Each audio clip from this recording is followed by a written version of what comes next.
the inauguration night, you gave your speech. Right. You go to the balls, you come back, and you're in the White House in the residence with Melania. Right. And by the way, that's Marine One right there. That is right. And so my question is, what'd you say? What are you thinking? Well, it was a beautiful evening. It was an incredible day. People liked the speech, which was good. Yeah. It's just somewhat of a surreal experience, to be honest with you. I'm sure. But I don't have too much time to think about it because there's so many things to do, so many problems to solve. You know, that's not bad. What a beautiful helicopter. Yeah, it's beautiful. We're a country that has some difficulty, to put it mildly, some very difficult situations. But we'll get them straightened out. I have known you for years.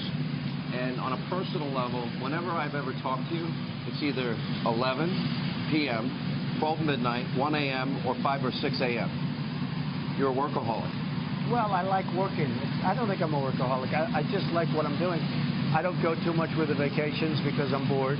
You get bored on vacation? And the good thing about this, I have plenty to do. Yeah, so you're busy now. Plenty to do. So the ultimate, I would say. Hard on your family. For example, I met your son, your 10-year-old. What a wonderful, smart, charming kid. And then they attack him. That's got to hurt you and Well, Saturday Night Live, a person from Saturday Night Live was terrible. It's a failing show. It's not funny. Alec Baldwin's a disaster. He's terrible on the show. And by the way, I don't mind some humor, but terrible. But for them to attack, for NBC to attack my 10-year-old son is a disgrace. And he's a great kid. And he's a great boy. And it's not an easy thing for him. Believe me. I know you talked a little bit about this, the nuclear codes. How long was that meeting? How in-depth is it? Well, I don't go into it. I can tell you, though, that's serious stuff. And when you see the kind of destruction that's explained to you, you realize that getting along with people is a very good thing. And that's when you said about Putin. If we can get along, we'll get along. Right. I don't know Putin, but if we can get along with Russia, that's a great thing. It's good for Russia. It's good for us. We go out together and knock the hell out of ISIS, because that's a real sickness. You know, the whole ISIS thing is a real sickness. But if we get along with Russia and other countries, not just, we should get along with everybody if we can. Now, in some cases you won't be able to, but we got to try. In many cases, it's going to be harder with. I've always said there's a clash of culture or civilizations. You know, countries that practice Sharia. By the way, we're in the Oval Office. This is the Oval Office. It's a great statue of Lincoln. Abraham Lincoln. By the way, the bust. There's the bust. The bust of Martin Luther King, which was falsely reported that it was taken out of the office. When I arrived, it was immediately taken out. These are lying people. These are bad people. And Martin Luther King is here, will always be here. And the apology was this. Yeah. Did you pick and every look who's painting above. in here? Look, Alexander Hamilton, Thomas Jefferson. We get a shot of these. I did. You picked every painting? I moved paintings around the White House. I just thought it would be great. So we have George Washington, Honest Abe Lincoln.